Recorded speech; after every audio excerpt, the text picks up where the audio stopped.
Hoy vamos a estar lidiando con los Elimas. Tal vez ese nombre nunca lo escucharon, Elimas.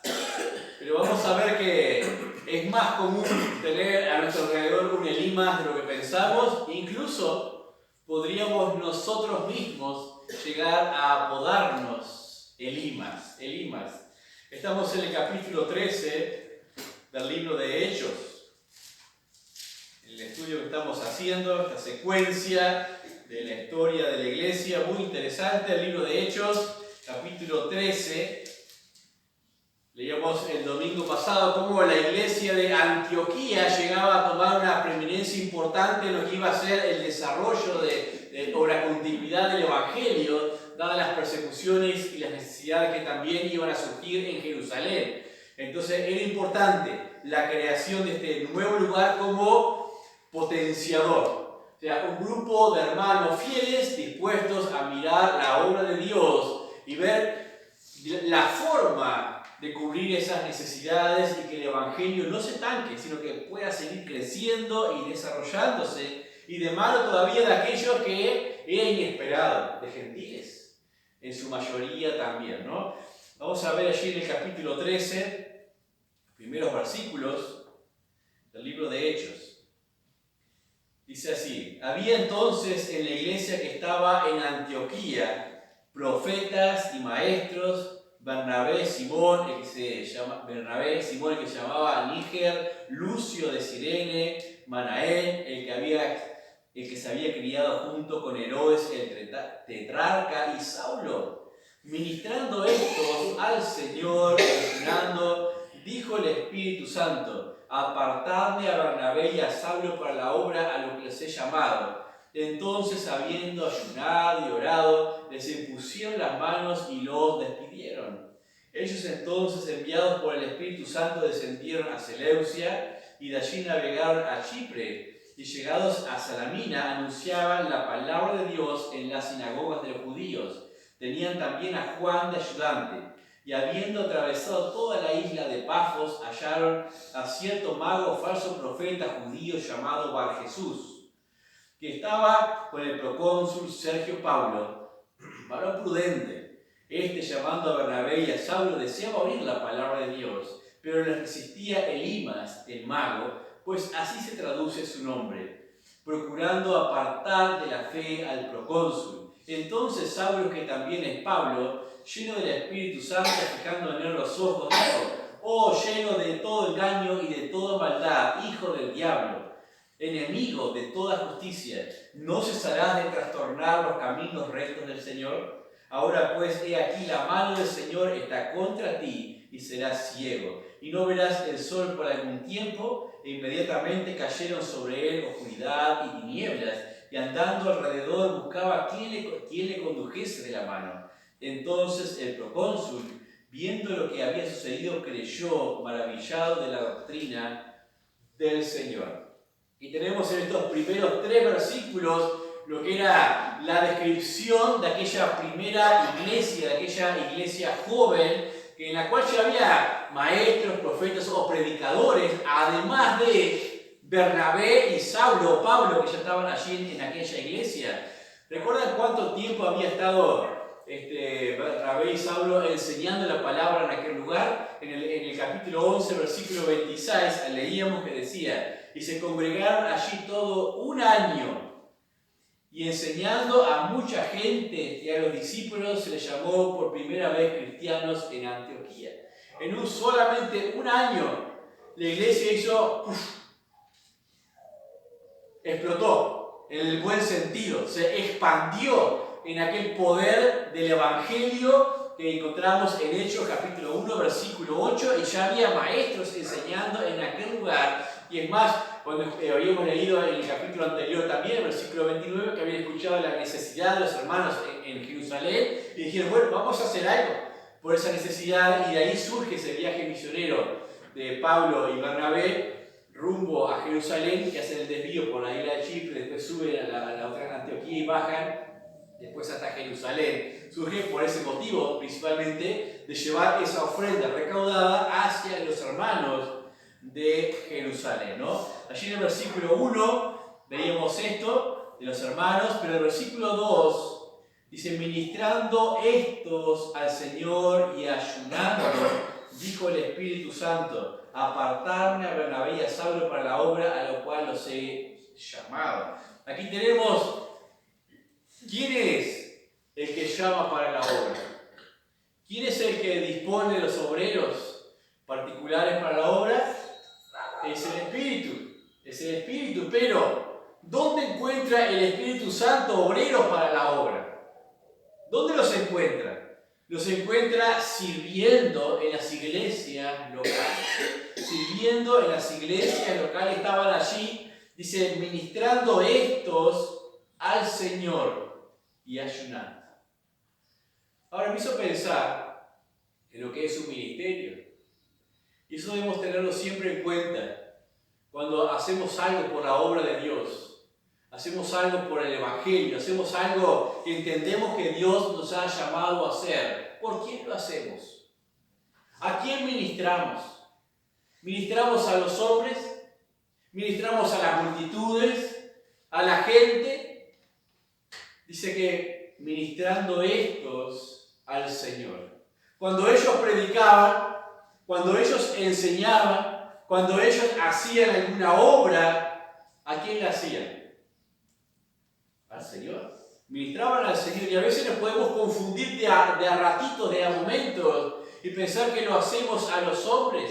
Y a veces les va a depender las ganas que le ponga al asunto, a veces de la gente que tenga o de aquellos que quieran estar dispuestos a ser ministrados. Pero eso es un error. Porque ministramos siempre al Señor y para Él en cualquier asunto. Eso lo tenían bastante claro. Pero ahora, dice, el Espíritu dijo, apartadme a Bernabé y a Saulo para la obra a la cual los he llamado. Ya habían sido llamados para eso. Ya Pablo sabía que había sido llamado y apartado para el Evangelio de los gentiles. Bernabé sabía que ese era también el propósito de Saulo, porque se lo había comunicado anteriormente el Espíritu Santo a él. Pero acá estaban sirviendo en una iglesia floreciente, en una iglesia que se estaba haciendo muy fuerte y muy importante y relevante para lo que era el ministerio.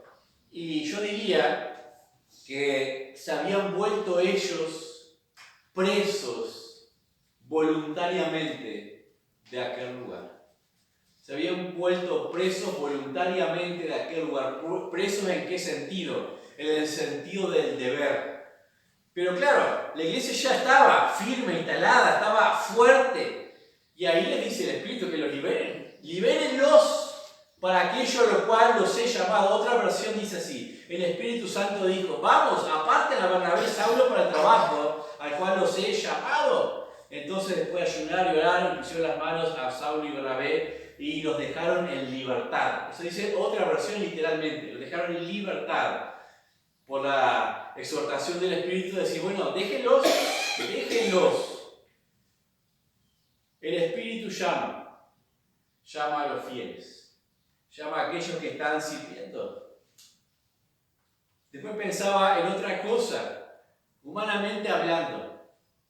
Bernabé y Saulo, si se quedaban allí en Antioquía, ¿les iba a ir bien? Humanamente hablando.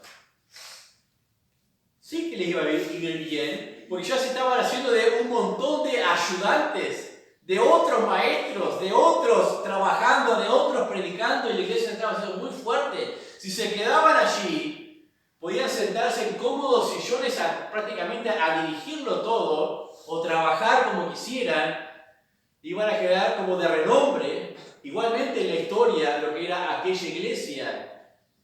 Pero eso no es lo importante.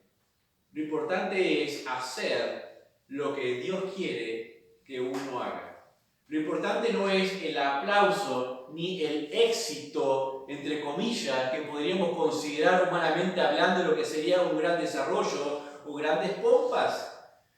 Ese es un error que a veces se cometen los que inician en los ministerios.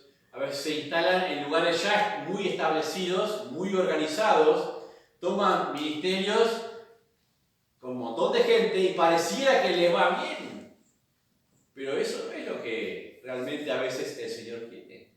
El Señor quiere que los misioneros trabajen donde hay que trabajar, no donde se está bastante relativamente cómodo, donde ya hay 5, 10 trabajando y ya hay gente que se puede ocupar del asunto. Cuando llegan esas ocasiones, uno debe tomar alas y decir, bueno, ¿dónde voy a sufrir realmente o a tener ese tiempo de necesidad por la obra? Porque aquello otro puede volverse una necesidad para mí mismo. De decir, bueno, acá estoy bien puntuado, como se diría, tengo un ministerio de éxito y ya está. Pero el Espíritu le dijo, no, déjenlos libres porque ellos tienen que salir. Vamos a ver en el resto del libro de los Hechos lo que les pasó a ellos, todo lo que tuvieron que sufrir y no volvieron a tener un lugar estable, fijo. Podrían haber pensado, qué lindo si estuviéramos todavía en Antioquía, toda la ciudad estaría convertida. Pero eso no es. A veces el camino de Dios no es el que nosotros podemos llegar a imaginarnos. Dice en el versículo 3, entonces ayunando y orando les impusieron las manos y los despidieron. Eso que les impusieron las manos ya lo hemos explicado, no les transfirieron ninguna capacidad ni don especial, no los encomendaron ellos a la obra porque el Espíritu dijo, yo ya los aparté, o sea, solamente consintieron en la aprobación para con eso, y cuando dice les despidieron probablemente no solamente fue con aquella ofrenda que había levantado para los hermanos en Jerusalén, sino con ayuda para ellos mismos, para el viaje que tenían que emprender, ¿no? Y allí comienza la gran travesía que vamos a ver, los grandes viajes del apóstol Pablo, porque hasta aquí se menciona Bernabé y Saulo, o Bernabé y Pablo, pero después vamos a ver cómo eso cambia. Y ya Pablo pasa a ser el primero mencionado en cualquiera de las citas que encontremos. Pero lo que íbamos a ver esta mañana, los elimas, vamos a lidiar con los elimas, y tenemos en el versículo 4, allí dice que ya partieron ese viaje, enviados por el Espíritu, ascendieron a Seleucia, navegaron a Chipre, a Salamina, anunciando la palabra de Dios en las sinagogas, y también habían llevado de ayudante a Juan, o Juan Marcos. ¿Recuerdan quién era Juan Marcos? El sobrino de Bernabé, quien luego, en el segundo viaje misionero, se apartaría de ellos. Ya hemos hablado un poquito, hoy hemos mencionado el rol que jugó Bernabé luego en encaminarle a él, ¿no? Pero aquí llegaron, dice, cuando llegaron a la isla de Pafos, había cierto mago, falso profeta judío llamado Bar Jesús. Bar Jesús significa literalmente hijo de Jesús. Para nosotros decir hijo de Jesús, pero decimos, ¿cómo? Y lo asociamos con nuestro Señor Jesucristo. No tiene nada que ver eso, porque el nombre Jesús era bastante común dentro de los judíos. Yeshua, o también traducido del hebreo Josué, también. Entonces Jesús era un nombre relativamente conocido. Bar Jesús significa, Bar es hijo de Jesús. Y estaba con el procónsul a cargo, Sergio Paulo. Dice que este era un varón prudente, sería una persona sensata, sabia, ordenada, que gobernaba aquel lugar. Pero dice que deseaba oír la palabra de Dios, deseaba oír aquella predicación que estaban llevando a cabo Bernabé y Saulo o Pablo. Se había extendido el rumor de cómo ellos venían predicando, y eso es buenísimo.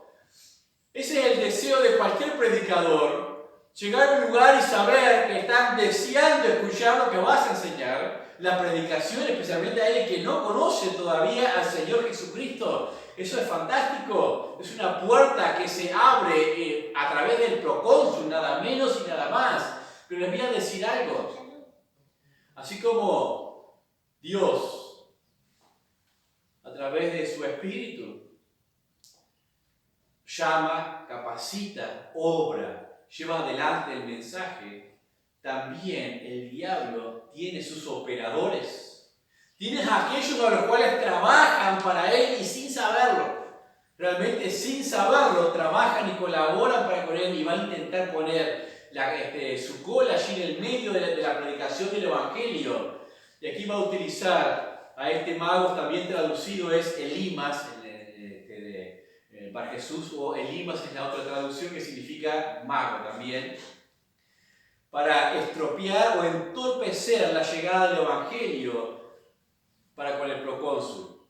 Ahora, ¿qué función cumplía este hombre? Sería como el consejero del gobierno, consejero gubernamental, sería el mago asociado, el adivino, como quieran llamarle, el asesor particular del procónsul. Este asesor particular del procónsul iba a estar intentando mellar cualquier indicio de fe que el procurador recibiera. Dice en el versículo 8: pero les resistía Elimas, el mago, pues así se traduce su nombre, procurando apartar de la fe al procónsul. ¿Cómo resistiría el mago las enseñanzas de Bernabé y de Saulo? ¿Cómo las resistiría? Ellos dirían una cosa, él diría: eso no puede ser cierto, por esto, por aquello, por lo otro. Vos tenés que pensar en aquello, y si era Jesús, por qué murió, y cosas por el estilo, susurrándole, hablándole al procónsul para que no escuchara o no creyera aquel evangelio. Ahora, en la Biblia, estaba pensando en la parábola del sembrador, cuando en Mateo capítulo 13 dice que el buen sembrador salió para sembrar, dice, y tiraba la semilla, parte de la semilla cayó sobre el camino, y venían ¿qué? Las aves del cielo y comían aquella semilla. ¿Cuáles eran las aves del cielo? También lo explica en la misma parábola, en capítulo 13, se voy a leer, versión textual, el versículo 19.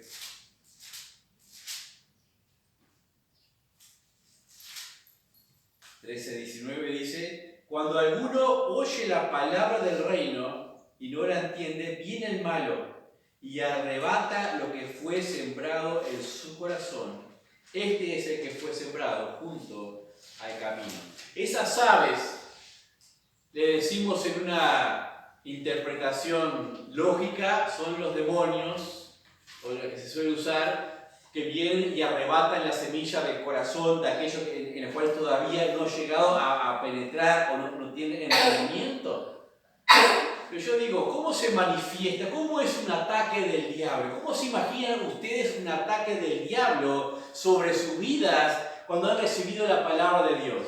¿Cómo se le imaginan? ¿Se imaginan que el banco se empieza a mover solo? La estantería se empieza a sacudir y caerse en los platos. Que empiezan a flotar, tipo El Exorcista, esas películas raras que andan por ahí, alguno en el aire, los ojos se le transforman en blanco a alguno. ¿Se imaginan así el ataque del diablo o de algún demonio cuando ha recibido la palabra de Dios? Pues le voy a decir que no.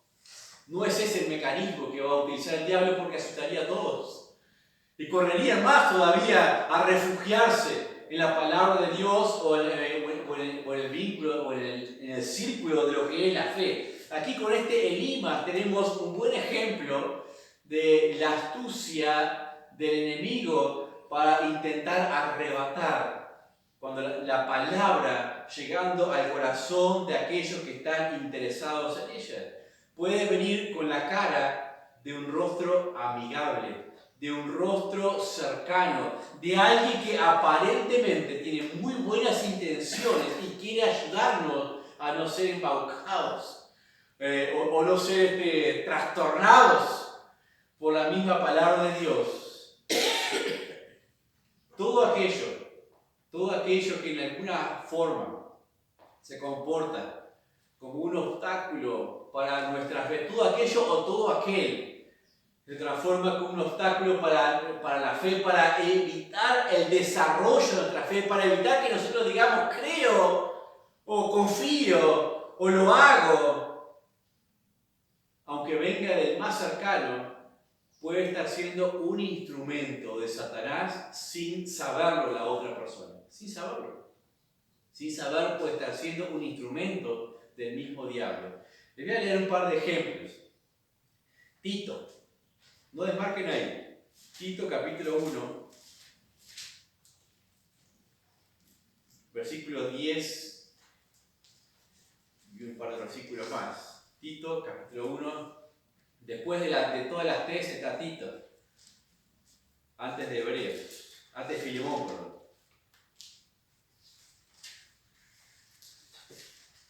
Tesalonicenses, Timoteo, Tito. Dice así, Tito capítulo 1, versículos 10. Porque hay aún muchos contumaces, le llama acá, contumaces, habladores de vanidades y engañadores, mayormente los de la circuncisión, a los cuales es preciso tapar la boca, que trastornan casas enteras, enseñando por ganancia deshonesta lo que no conviene. Uno de ellos, su propio profeta, dijo: los cretenses siempre mentirosos, malas bestias, glotones, ociosos. Este testimonio es verdadero. Por tanto, repréndelos duramente para que sean sanos en la fe, no atendiendo a fábulas judaicas ni a mandamientos de hombres que se apartan de la verdad. O sea, Elimas siempre han habido aquellos habladores contumaces, dice, así fuertes, a veces muy decididos en lo que creen, en sus engaños, dice mayormente de la circuncisión, decía acá, pero hay otros también filósofos, uno de ellos su propio profeta, decía cretenses, siempre mentirosos. Decía, si son siempre mentirosos, el mismo debería tenerse en cuenta a sí mismo. Dice Pablo, ¿qué se hace con todos esos que van a intentar, dice, trastornar casas enteras para que no crean el Evangelio, para que no se conviertan las familias y comiencen a andar conforme a la palabra de Dios? Van a ver esos mentirosos. Dice, reprenderlos, taparles la boca.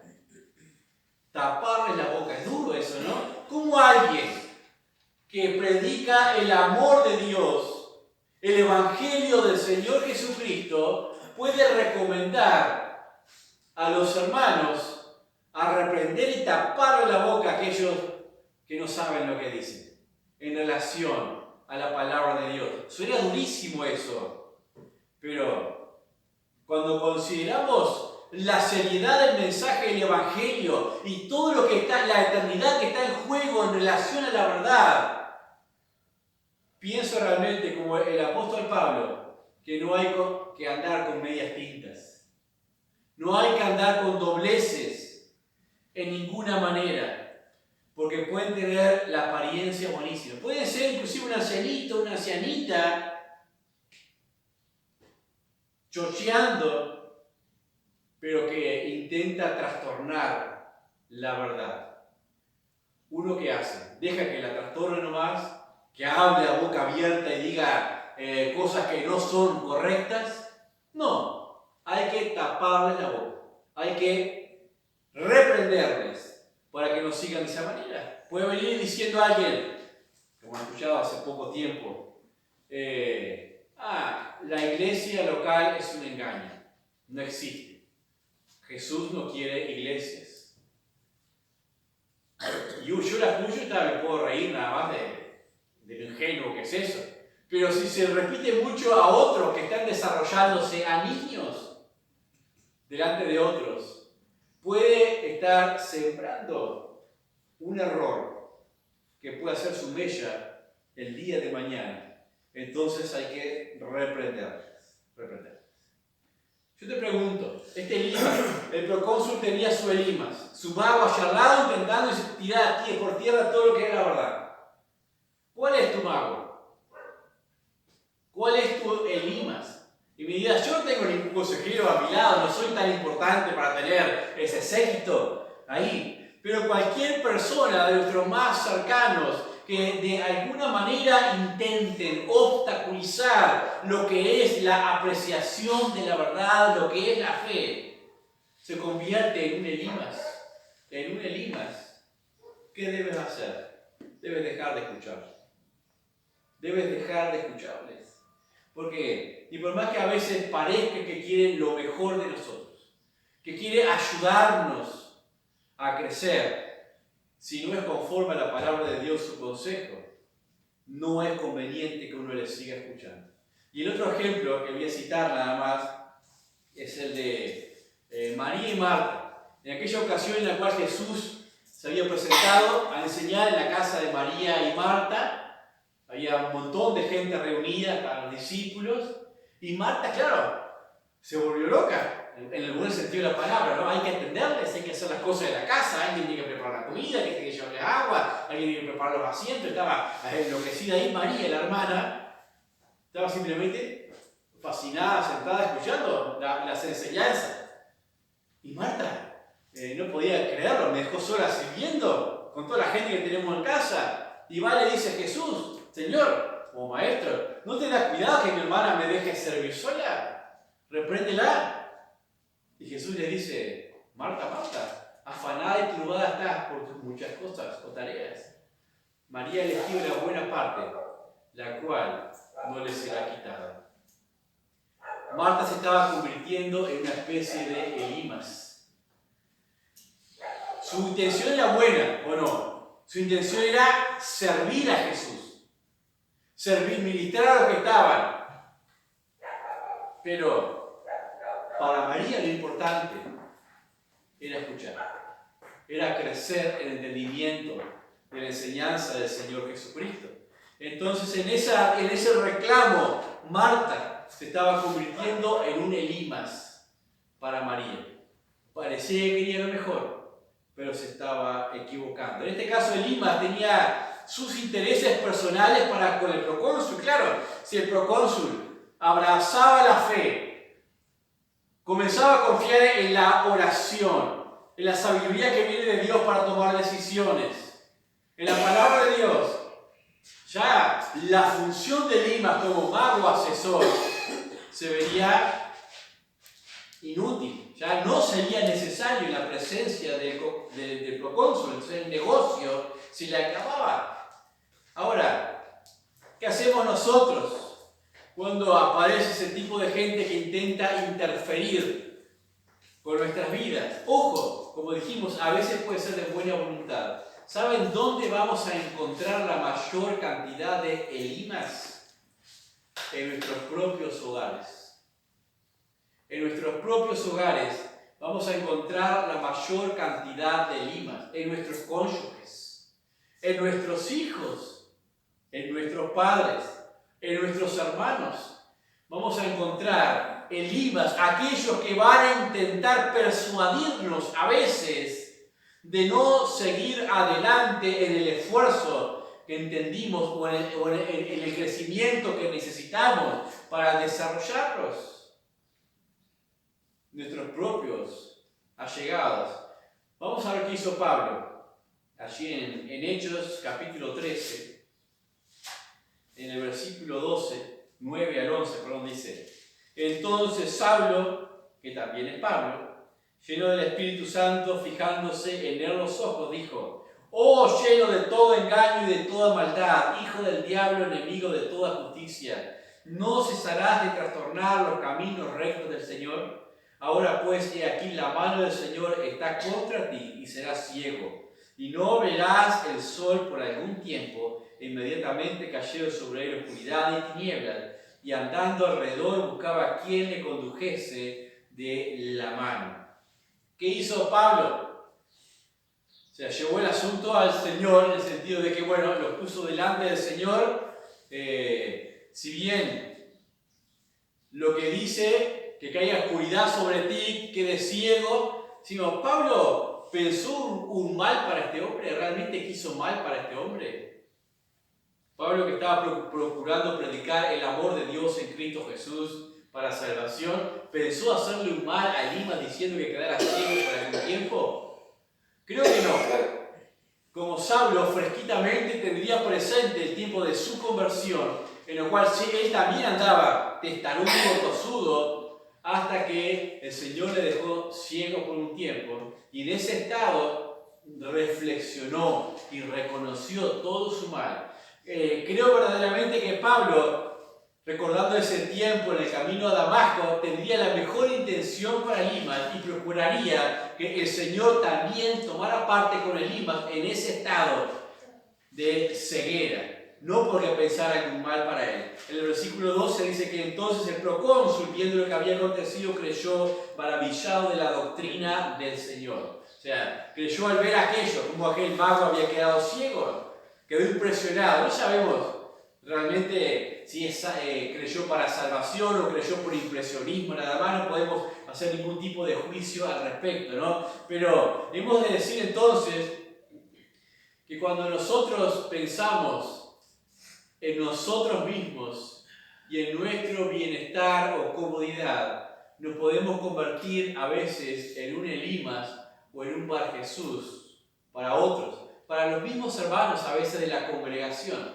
Por ejemplo, los hermanos de la congregación pueden decir, vamos a reunirnos para estudiar tal libro o tal otro estudio o hacer tal trabajo.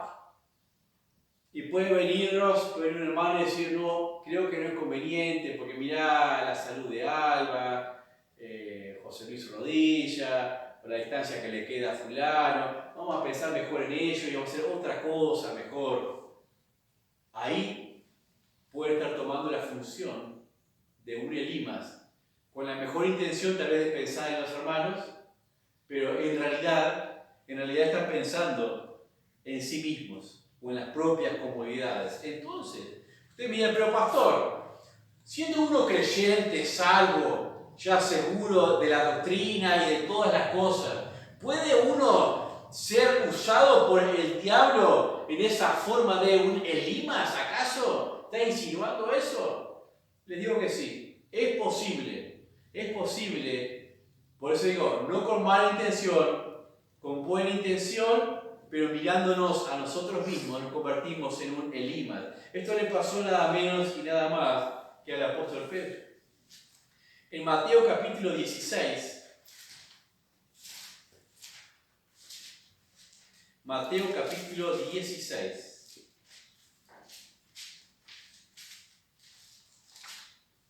versículo 21 al 26, dice así. Mateo 16, 21 al 26.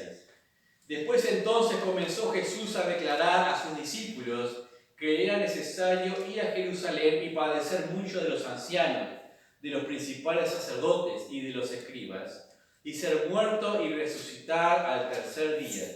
Entonces Pedro, tomando la parte, comenzó a reconvenirle, diciendo, Señor, ten compasión de ti. En ninguna manera esto te acontezca. Pero él, volviéndose, dijo a Pedro, quítate de delante de mí, Satanás, me eres tropiezo, porque no pones la mira en las cosas de arriba, sino en las de los hombres. Entonces Jesús dijo a sus discípulos, si alguno quiere venir en pos de mí, niéguese a sí mismo, y tome su cruz y sígame. Porque todo el que quiera salvar su vida, la perderá. Y todo el que pierda su vida por causa de mí, la hallará. Qué interesante este pasaje. Uno podría decir acaso que Pedro tenía una mala intención para con el Señor Jesucristo. Había llegado a amarle, a anhelarle, tenerle allí con él. Pero claro, Jesús anuncia su muerte y que tenía que ir a Jerusalén y tenía que padecer. Entonces le llama aparte, Señor, ten compasión de ti. Que no te pase esto de ninguna manera. La respuesta de Jesús es justamente diciendo, quítate de delante de mí, Satanás, me eres tropiezo. ¿Alguien podría pensar en alguna manera que Jesús, el Hijo de Dios, siendo Dios humanado, podría tropezar? ¿Podría él tropezar?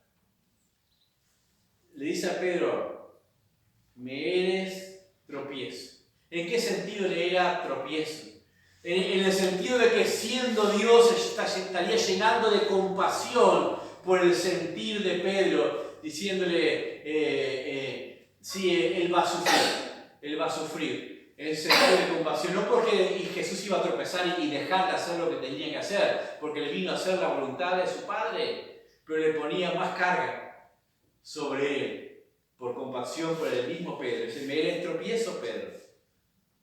Quítate delante de mí, le llama Satanás. Porque el espíritu con el cual estaba reconviniéndole no era el espíritu de Dios, sino el espíritu que era contra Dios. No porque Pedro estuviese poseído por Satanás en ninguna manera, sino porque su comentario era como uno que se hubiese vuelto como portavoz de algo que diría el mismo diablo, Satanás, para reconvenir al Señor Jesucristo. Así es como nos convertimos en elimas, cuando intentamos decirle a alguien que se retraiga de aquello que sabe que tiene que hacer delante de Dios. Sea un hijo, sea un padre, a un cónyuge, a un hermano, dentro de la congregación, a lo que sea. Si se retrae, podemos ser portavoz. A veces no, a veces tenemos sabiduría y realmente le ayudamos, pero debemos cuidarnos en esos aspectos, ¿no? Porque dijimos esto se da muy a menudo en las familias. Pues en las familias, algunos por ratos unos están más entusiastas, otros no están tan animados, por ratos cambia eso, por tiempos, y a veces que no está tan animado puede intentar desanimar al otro, diciendo no, es por tu bien también. Puede pasar en los noviazgos, puede pasar en las amistades también, puede pasar en todos esos círculos que a veces llegan a ser de la confianza de uno. ¿Qué hacemos? Miramos al Señor. ¿Y qué decimos? Lo que dijo el Señor Jesucristo.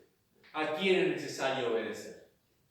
Es necesario obedecer a Dios antes que a los hombres. Si alguno quiere salvar su vida, la perderá. Si alguno pierde su vida por causa de mí, la hallará. ¿Qué implica perder la vida por causa del Señor? Implica entrar en esos estados de la conveniencia personal, en esos estados del placer temporal.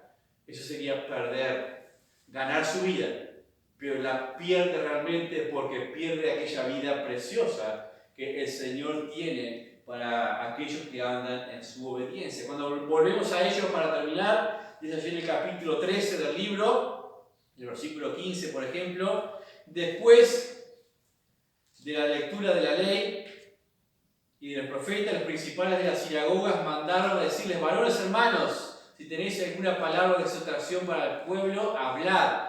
O sea, ahí fueron, siguieron predicando, dice, y realmente en la sinagoga los judíos, mucha gente se agolpaba para escucharles, pero cuando llegaba al versículo 48, dice: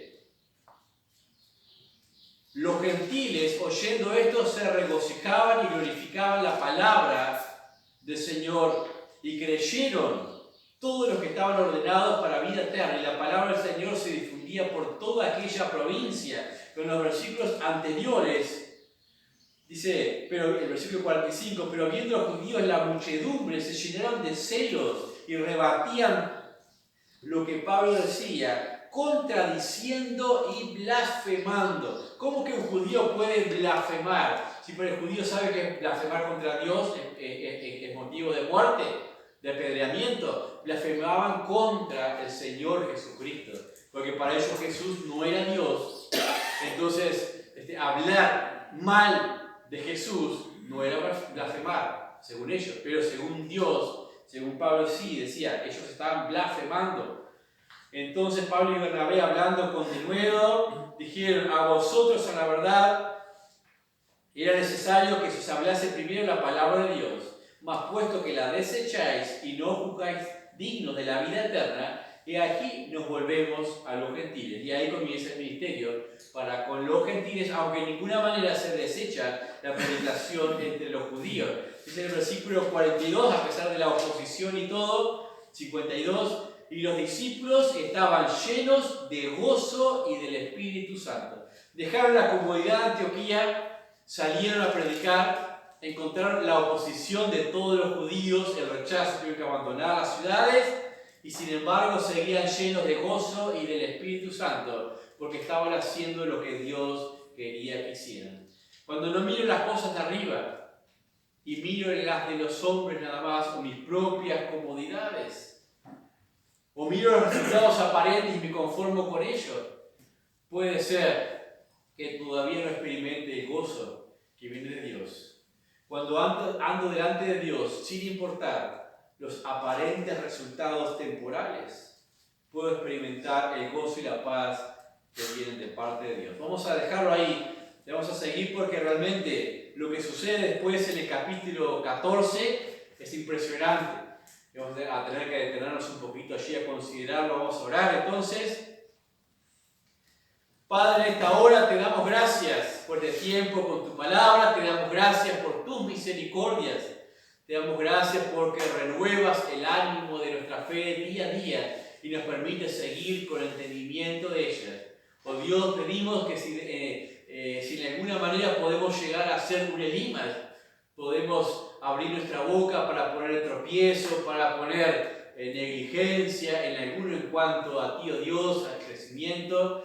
Pedimos que tú nos guardes y nos perdones, nos ayudes, Señor, a tener esa visión de negarnos a nosotros mismos y vivir para ti, oh Dios, en aquella forma en la cual tú dispones para cada uno de nosotros. Padre, ten misericordia de nosotros, ayúdanos a andar en esa fidelidad. Padre, guarda las familias aquí representadas, Señor. Si tenemos elimas o tienen elimas en sus hogares, en sus amistades, en sus compañías de estudio o de trabajo, Dios, permita tener a cada hermano la sabiduría necesaria y suficiente para confiar en las promesas de tu palabra, Dios, y aferrarse a ello, Señor, a pesar de aquellos intentos de desvío. Padre, bendice la salud a la hermana Alba, susténtala, levántala, Dios, y permítele estar aliviada en sus dolores. Lo mismo oramos por la madre del pastor Juan Carlos, allí en La Piedra, la hermana Carmen, que sabemos del gozo de su corazón, de la fidelidad de su fe, oh Dios, pero también de las dolencias en su cuerpo. Pedimos que tú le confortes en este tiempo y guíes a los médicos en sus operaciones para levantarla, para sostenerla, oh Dios. Rogamos también por Blanca que le cuida en todos los horarios intensivos, que le des la fortaleza que ella necesita. Padre, rogamos por la obra, por el crecimiento en este lugar, por los folletos que se reparten. Si no sabemos que la obra es tuya y solamente nuestra necesidad es ministrarte a ti, oh Dios, en el sentido de disponer nuestras vidas para lo que tú quieras, no mirar los resultados, porque plantamos, pero tú eres el que da el crecimiento, Dios, y esperamos en tus tiempos, Padre. Te lo pedimos en el nombre del Señor Jesucristo. Amén.